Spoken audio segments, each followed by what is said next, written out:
Boa noite, pessoal, da Educação de Jovens e Adultos, Ensino Fundamental, primeiro período.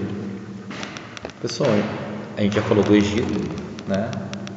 A gente está falando das civilizações antigas nesse semestre, né? Nesse bimestre, desse semestre a gente começou a falar das civilizações antigas. A gente falou do Egito Antigo e suas características, falamos da Grécia Antiga e suas características, chegamos a Roma. E agora, para encerrar esse período, a gente vai falar como que o Império Romano se expandiu tanto e depois ele foi desagregando, foi acabando, né?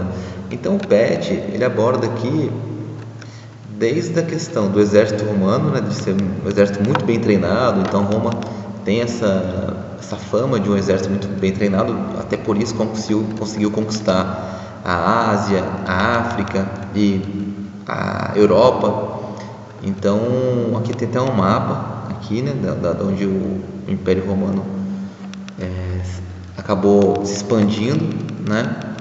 Então ele cobrava impostos nos novos territórios e isso foi mantendo por um bom tempo os territórios e as riquezas do Império Romano. No entanto, com as intensas batalhas, né, geram gastos e toda a estrutura, esse império acabou tendo dificuldades.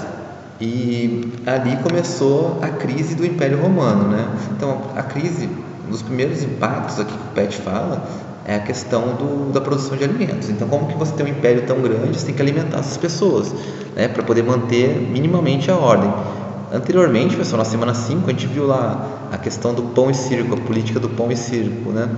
Dava pão e eventos para estar dando um equilíbrio social, né? Para que as pessoas não se revoltassem contra o sistema romano. Então, o pão era uma forma de apaziguar as pessoas, né? Principalmente a plebe que eram os mais pobres, os trabalhadores, mais baixos que a plebe, apenas os escravizados. Acima nós tínhamos comerciantes e no topo os patrícios, né, que eram os donos de terras. Enfim, então essa era a estrutura romana. Então essa estrutura começou a se desfazer com a dificuldade de produção de alimentos, né? Então, para além disso, pessoal, nós temos invasões germânicas, né, que acaba por dificultar também a produção de alimentos e o gasto com a guerra. Então, a partir disso, pessoal, começam a encarecer os alimentos, a famosa inflação, né, que a gente está vivendo no Brasil atualmente. Então, isso gera fome, gera revoltas.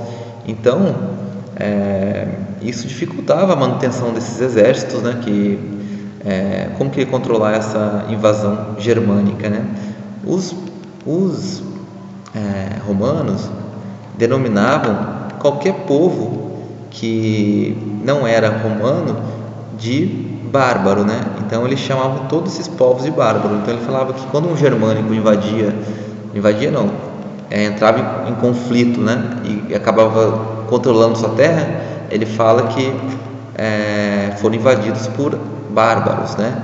E dentro desses bárbaros tinham vários povos, ok? Então essas invasões elas foram de vários povos, né? Saxões, francos, hunos, alamanos, jutos, anglos, alanos, suevos, enfim, vários povos entraram em guerra com a Roma. Aqui tem vários, pessoal.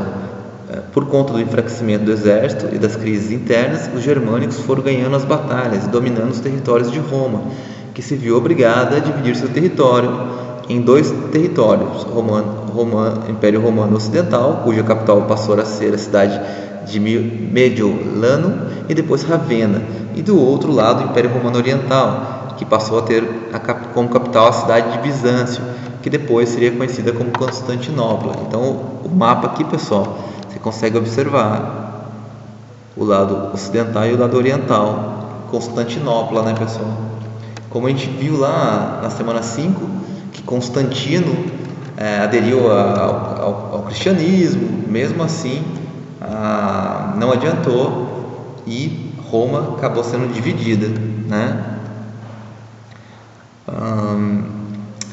Os ângulos, como eu falei, os saxões ficaram com a atual Inglaterra, os vândalos dominaram o norte da África, os lombardos dominaram a Península Itálica, os godos se dividiram entre ostrogodos, que também se fixaram próximos aos lombardos, e visigodos, que dominaram a Península Ibérica. Então, a Península Ibérica, atuais Espanha e Portugal, né? Então tem a ligação com o Brasil, porque Portugal colonizou o Brasil, então trouxe essa cultura romana. Por isso que, pessoal, a gente tem muito da cultura romana, essa xenofobia com quem vem de fora, as classes sociais, né, bem determinadas, enfim, muito essa política do pão e circo também é uma herança romana que a gente trouxe até agora. E finalmente a Igreja Católica também, né, pessoal, que nasce lá, né, em Roma, e o cristianismo, a Igreja Católica são um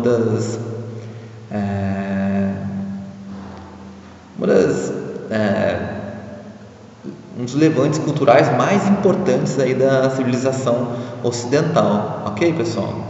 Então, o Império Romano ele finaliza no ano de 476, quando a cidade de Roma foi invadida pelos Hérulos, e o último imperador romano foi destituído nesse período. Então foi em 476 depois de Cristo.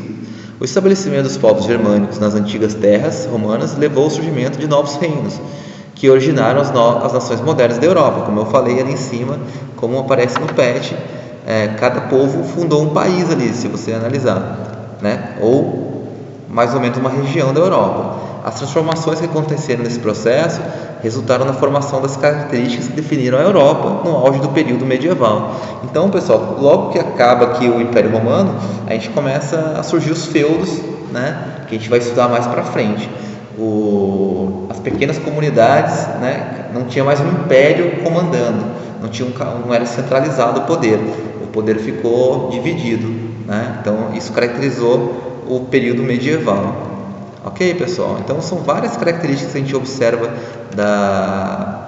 de Roma que persistem até hoje na nossa sociedade.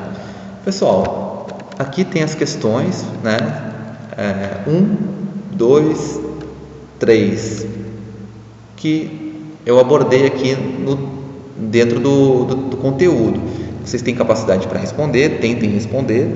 Se tiverem dificuldade, me procurem. Estou aqui na escola no horário de aula e também estou no WhatsApp e no Conexão Escola também. Então é isso, pessoal. Tentem responder. Qualquer dúvida, me procurem. Um abraço, até a próxima.